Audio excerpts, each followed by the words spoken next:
क्या पूछा? बोले गुरुजी बताइए ना, भगवान शिव की उत्पत्ति कैसे होती है और भगवान शंकर को प्राप्त करने के लिए क्या उपाय करना चाहिए। तो श्री सूत जी महाराज कहने लगे, बोले भगवान शंकर को प्राप्त करने के लिए लिंग बेरेश्वर की पूजा करनी चाहिए। क्या करनी चाहिए? लिंग बेरेश्वर की पूजा। मतलब समझे नहीं? बेर के समान शिवलिंग बना करके उसकी पूजा करनी चाहिए। बेर होता है, इतना मोटा होता है, इतना मोटा, अंगुष्ठा मात्रम, अंगूठी के बराबर होता है बेर। अंगुष्ठ मात्रम परिकल्पनीयम, अंगूठी के समान शुद्ध मिट्टी का लिंग बना करके और उसको षोडशोपचार, राजसोपचार, पंचोपचार, मानसोपचार, पूजा के कई प्रकार हैं। हमारे ब्रज में के में पूजा 3 प्रकार की, पूजा 3 प्रकार की, छोटी बड़ी बजोल। और जब जैसा टाइम मिल जाए ताइए लीजिए खोल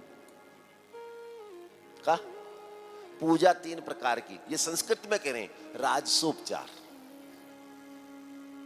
षोडशोपचार और पंचोपचार। ये संस्कृत में कह रहे हैं। और हमारे ब्रजवासी भैया कहते हैं पूजा 3 प्रकार की, छोटी बड़ी मजोल, और जब जैसा टाइम देखिए ताइए लीजिए खोल। अगर राजसोपचार पूजा करने का समय है, आप राजसोपचार पूजा कर सकते हैं, तो उसका विधान अलग है और उसमें समय ज्यादा लगता है। और जहां ये पूजा सुबह हमारे श्री प्रधान जजमान गीतेश जी, गिरिराज जी, अमित भैया, ऋचा शर्मा जी, उनके बच्चे देवांशी, दिशी मिलकर के करते हैं और आप सभी लोग उनके संयोग में पूजा करवाते हैं बैठ करके। यह है षोडशोपचार पूजा, ये षोडशोपचार पूजा।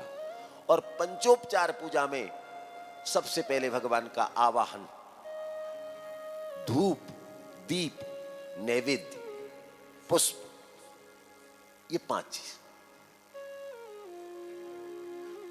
चंदन, पुष्प, धूप, दीप और नैवेद्य, ये 5 चीज आपके पास जो उपलब्ध हो। यदि पंचोपचार कर रहे हैं तो अंगूठे मात्र शिवलिंग की रचना करें और उसको धातु मंडल मंडितम, नाना प्रकार की धातुओं से मंडित करें। चांदी लगाएं, सोना लगाएं, हीरे लगाएं, जवाहरात लगाएं, और कुछ ना हो तो चावल से सजा लें। अक्षत, आप अक्षत से क्यों सजाते हैं? बोले ना क्षतती थी अक्षता, जिस प्रकार अक्षत कभी अक्षत जो टूटा ना हो, हम भी कभी किसी तरीके से न टूटे, इसलिए अक्षत चढ़ाया जाता है। और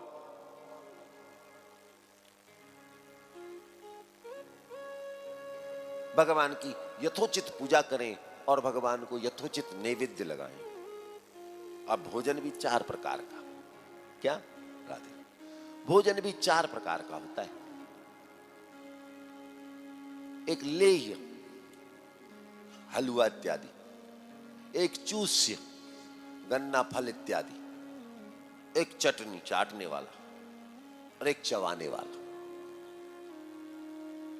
एक चबाने वाला, एक चाटने वाला, एक पीने वाला, और एक हलवा इत्यादि, ना वो गीला है ना सूखा है, बीच का।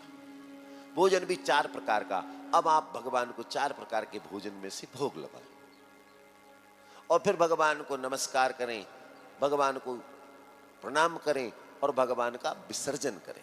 क्या करें? विसर्जन करें।